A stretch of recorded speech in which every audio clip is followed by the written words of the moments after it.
Welcome to the Wayne Public Library's virtual author chat. My guest today is Gloria Duke. Gloria is currently living her best life as a paranormal rom-com author.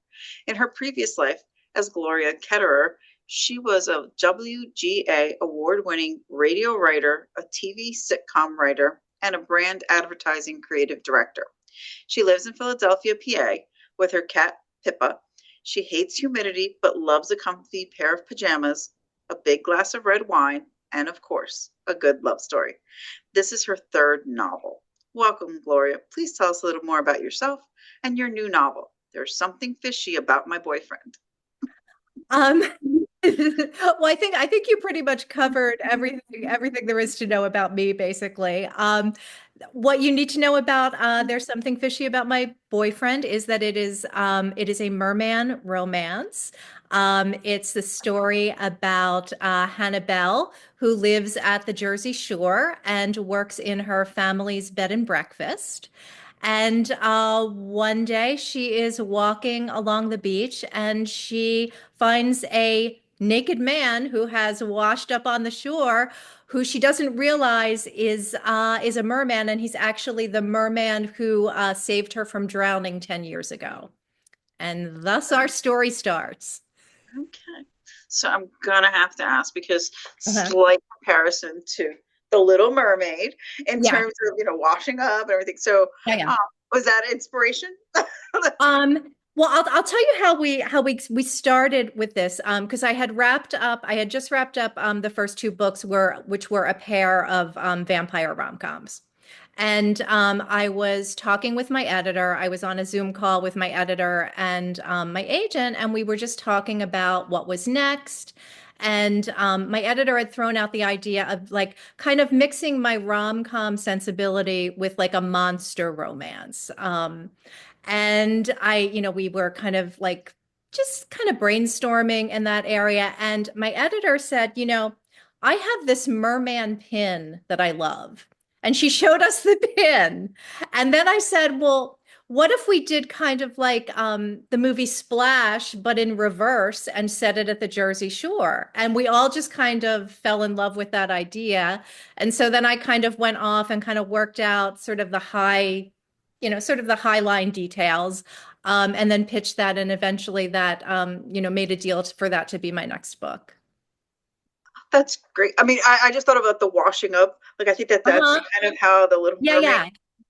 but I do remember Splash, and I do see the Uh-huh. correlation because it would be more adult and less Yeah. children. Yeah. um, I mean, I saw someone online, I think some reader online had described the book as The Little Mermaid meets Jersey Shore. If they had kind of a chaotic baby, it would be this book. And I think that's kind of accurate, actually. okay, okay, that sounds fun. That sounds That's the thing. It's like it's totally meant to be fun. So if you're looking for like a very deep read that deals with very heavy topics, this is not it. This is like literally a beach read, and just very metaphorically, it's just very light and frothy, and it is just total escape. um, so you said it at the Jersey Shore. Is there one particular shore town, or is it just like combination?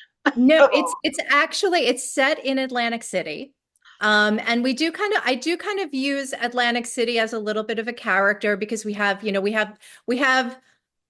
like a street full of small businesses who are kind of struggling in the shadow of all of the hotel casinos. So that's a little bit of a subplot, but it's very much set in modern day Atlantic City. And so my friend June and I made a few trips down to Atlantic City while I was writing this just for research.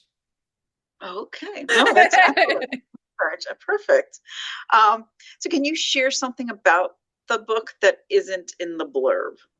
Yes. I mean, the blurb really focuses on the romance, which, to be fair, is the focus of the story. But as I mentioned, um, it's it's the main character, the main female character, Hannah.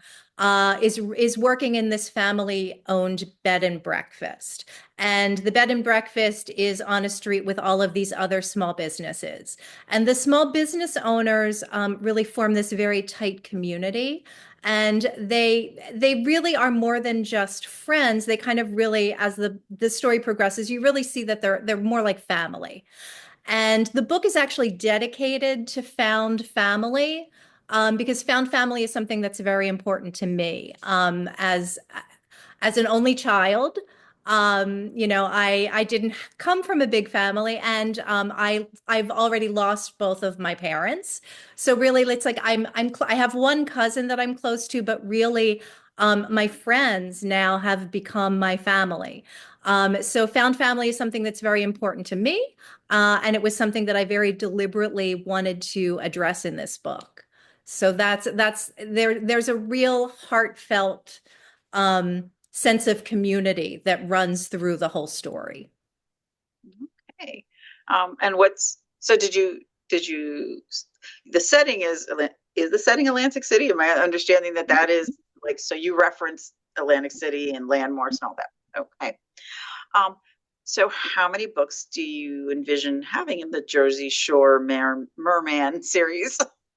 Well, there are definitely at least two because the second one is already written, and I'm actually doing the first rounds of edits on that right now.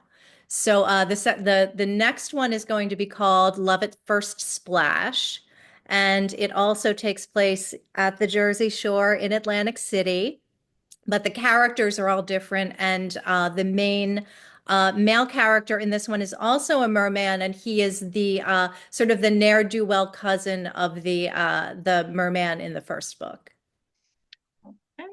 So your first two books were vampire books. They're Yeah. and then this is of course this one and the next one are mermen. Mhm. Um, why paranormal rom com and not just rom com? That that's an interesting question. I I would have thought before I sat down to write my first novel that I would actually be writing contemporary rom-com because that's kind of where my sensibility lies. Um, but as I was thinking about, sorry, my cat is running around and knocking things over. If you're hearing some kind of noise in the background. But anyway, yeah, the when I sat down to write my first novel, I really wanted to write about a plus-sized heroine who had negative body images, and I wanted to write about her journey from having a negative body image to really body acceptance. But I didn't want to write about that in a really heavy-handed way. I didn't want to, I wanted it to be fun and light. And as I was kind of noodling that around at the back of my head, I also read, I read a lot of vampire fiction, and I I came up with the high concept for that first book, which is that it's about a woman who is turned into who is plus sized, who doesn't have a great self image, who then becomes a vampire. So now her appearance is going to be the same for all eternity. So basically, she's going to be a plus sized woman for all eternity. So basically, she's then in this situation where she'd have to, either accept herself or basically be miserable for all of eternity. And so that kind of like starts her journey toward a more positive self image. And so that happened. So that was the first book. And then my agent and I sold that book to Source Books Casablanca.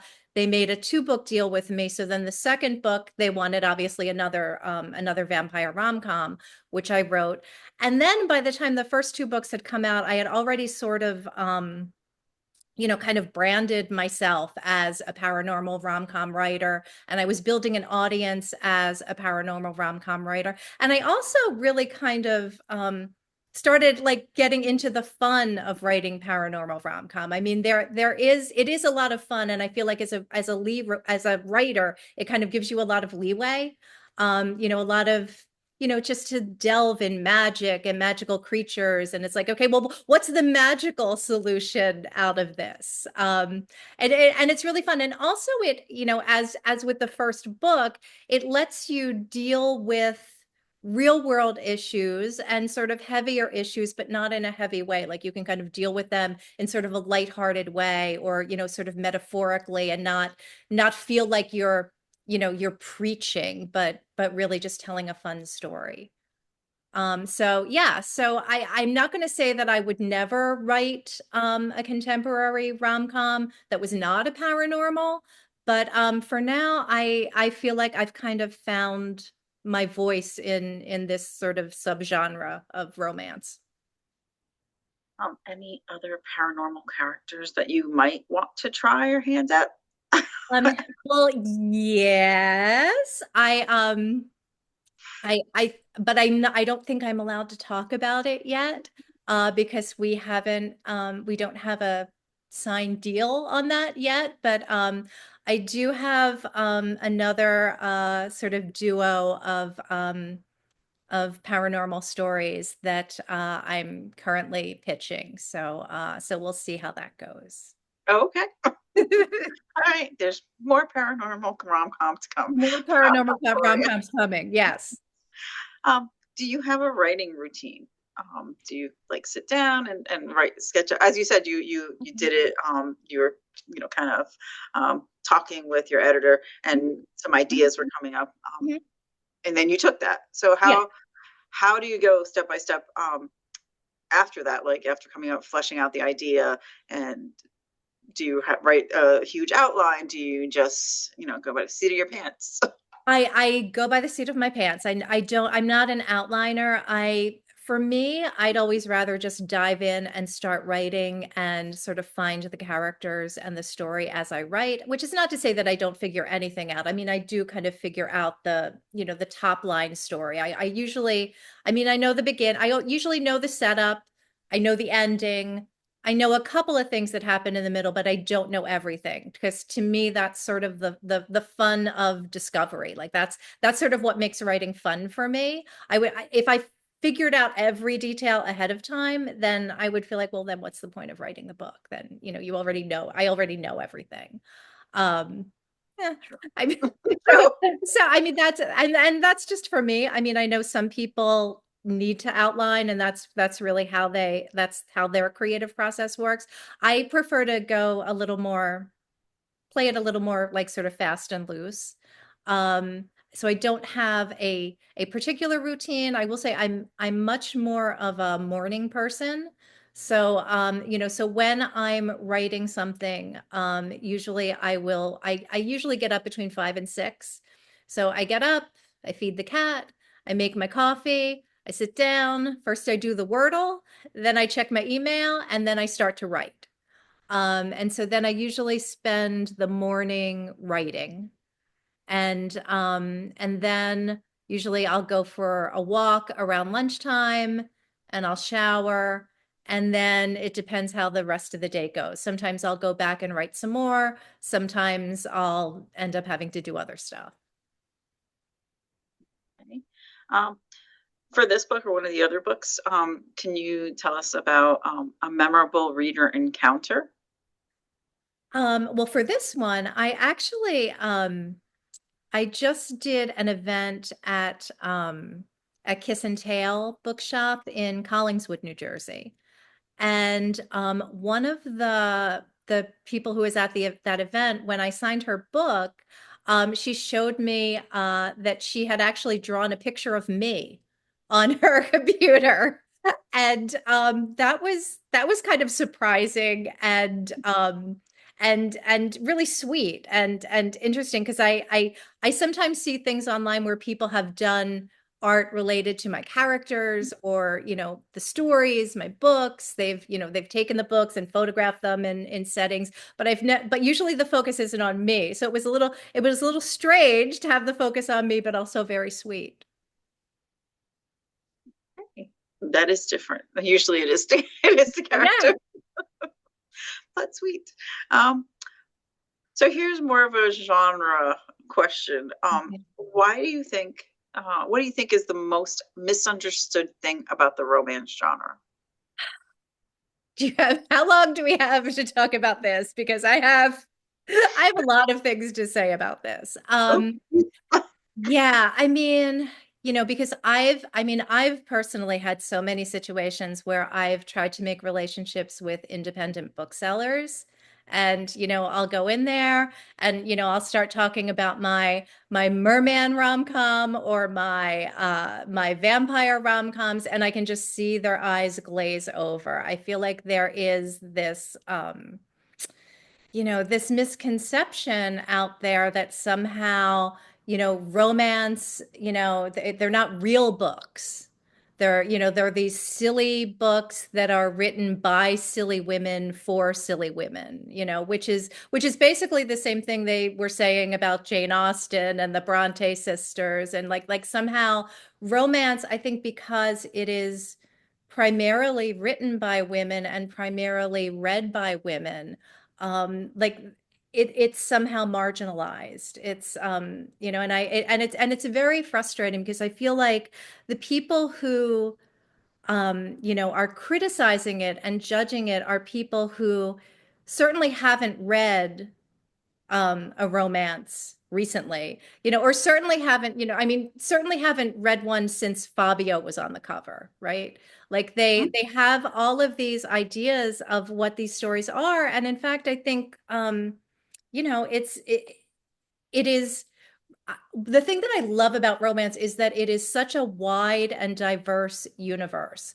There are so many subgenres within the genre, and there are so many different tropes and micro tropes that I feel like people, readers can really find and hone in on like what they want, on like their particular brand of catnip or whatever. And I think there is really in the like under the umbrella of romance, I feel like there is something for everyone, and to just dismiss it out of hand, I feel like no other genre is dismissed like that.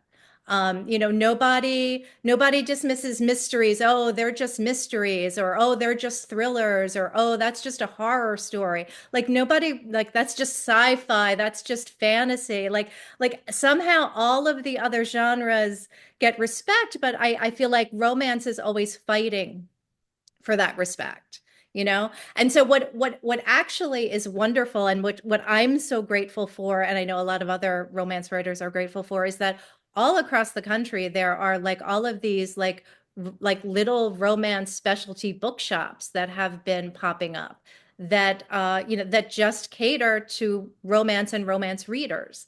And it's been so wonderful for me. Like that's primarily where I end up doing, events and signings and other things, because they're welcoming, because they celebrate the romance and the romance community. And it's just like and also what I'll say is that I in romance sells more books than any other genre. It basically supports the rest of the publishing world. And, and still for some reason, like, romance and romance writers, in some circles don't get a lot of respect. But, hopefully that's changing, like I said, with the romance bookstores all popping up and actually being successful. I like it's hard to ignore that, that like there's something there, and there's something appealing. And also, by the way, there's nothing wrong with something that actually is pure escapist. And and a read where you actually do know that like yes, there is a formula, although people play with the formula all the time. I mean, basically, to me, the only thing that makes it a romance is like there are people who are falling in love and there's a happy ending. And, these like, let me tell you, like, there's enough horrible going on in the world where that, like, I sort of like reading something and knowing that everything's going to work out in the end. Because in the real world, you don't know that. I mean, the real world can be a scary place. So I feel like, like romance, in addition to just like being really like a many books are just a wonderful read. There are many wonderful romance writers out there who could write anything but choose to write romance. Um, I I just think that like it's providing an escape that I think now more than ever I feel like we all kind of need. All of that. I could go on, but I feel like I should stop rambling. How probably because I'm coming off of the weekend, how I heard all over the place, and I read articles, not genre specific articles, about off campus being this hit on Prime, and a few months back, Heated Rivalries, and right before that, it was Bridgerton for Yes. the new season. That is all romance Hmm. books made Hmm. into TV shows, into Hmm. Yes. streaming. Virgin Yes. River, and the other one by Yes. Robin Carr. Like these are Yes. incredibly successful Yes. adaptations of these romance novels. Yes. Yes. There is an audience for this. There is a huge audience for this. And to just poo-poo it and say, oh, well, that doesn't matter. And yet we know that the people who are poo-pooing it are still consuming it on television because of the characters, the actors, or because they word of mouth, of friends. But they walk into a bookstore or a library and they're like, not that. But Right, right. I know. Yes, exactly, exactly. it's upsetting. It's always No, upsetting. it is. It is. It's very upsetting and it's frustrating, but hopefully hopefully it'll change. Hopefully. I mean, all the things that we just said are reasons that it is kind of changing Hmm. and Hmm. people are accepting more. So, if you could have dinner with one of your characters, who would it be and why? Um, well, I mean, I wouldn't mind having dinner with my hunky merman character Xander from this latest book, but I think actually I would prefer to have dinner with Hannah, who is the heroine of this book. She's a young woman. She's in her mid-20s. And the reason I'd like to sit down and talk to her over a meal is that I think when I write, I tend to write younger heroines. All my heroines tend to be in their 20s. And I think I never set out to write anything autobiographical, but I think just by virtue of writing, I think pieces of yourself end up in your characters. And I think there are definitely aspects of me that ended up in Hannah. And so the thing that I'd want to tell Hannah, who is is kind of at a crossroads in her life. Her life has been going in one direction, although there was a time when she had maybe dreamed of something else, but kind of let that dream go for a number of reasons, and one of them being fear.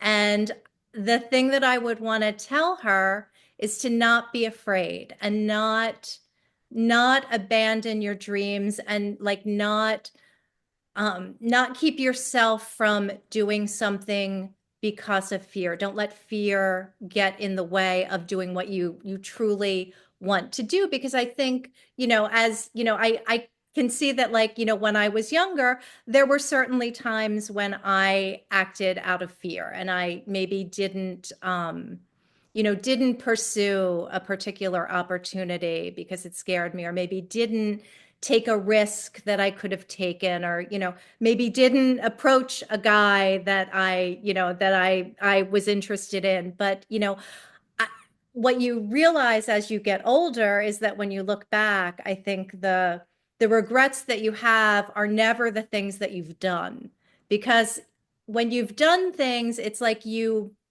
maybe they worked out, maybe they didn't, but certainly you learned from them and, they kind of got you to where you are now. They got you to a different place anyway, but it's like, it's always the things that you didn't do that you kind of look back on and regret. So I think, I would say, I would say that I'd want to sit down and have dinner with Hannah and tell her, don't be afraid. Don't let fear get in the way of pursuing your dreams and pursuing your happiness. Okay. How do you celebrate when you finish writing a book? If you celebrate. Yeah, I mean, I guess I probably, I like wine, so I probably pour myself a glass of wine and, have a quiet evening at home. It's funny, I'm not a big celebrator, but like my friends are the ones who are always kind of like dragging me out, with things, they're like, oh, we need to go out and celebrate this, or we need to go out and celebrate that you finished this book, or we need to go out and celebrate that, this book is, has just been released, or, so they're kind of the ones who end up like kind of dragging me out to dinner, and we toast, and, we kind of, give it its due. And which is good, because I think, I think, again, you get caught up in life, and life just gets in the way, and like you sometimes don't stop to appreciate the moments and kind of savor that, and kind of recognize that, like, hey, that like I've A actually big deal. accomplished something. Yeah, yeah. So I probably should make myself do more of that, and give myself, let myself celebrate a little more.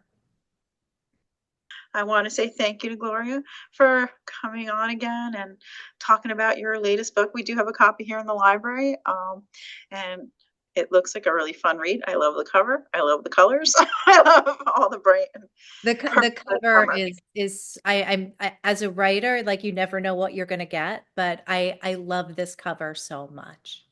It's really great. It's so bright. It pops. It just it's a great cover. Um, so I will say thank you, Gloria, and all the best of Thank luck you, Janette. with this book in the Merman series, and the next one, which is coming. And then I really do look forward to hearing what the next paranormal character is. Now that you've kind of teased a little bit. A couple more are coming soon. So I'll be on the lookout for that new no notice. And thank you so much, and I will be in touch. Thank you so much, Janette.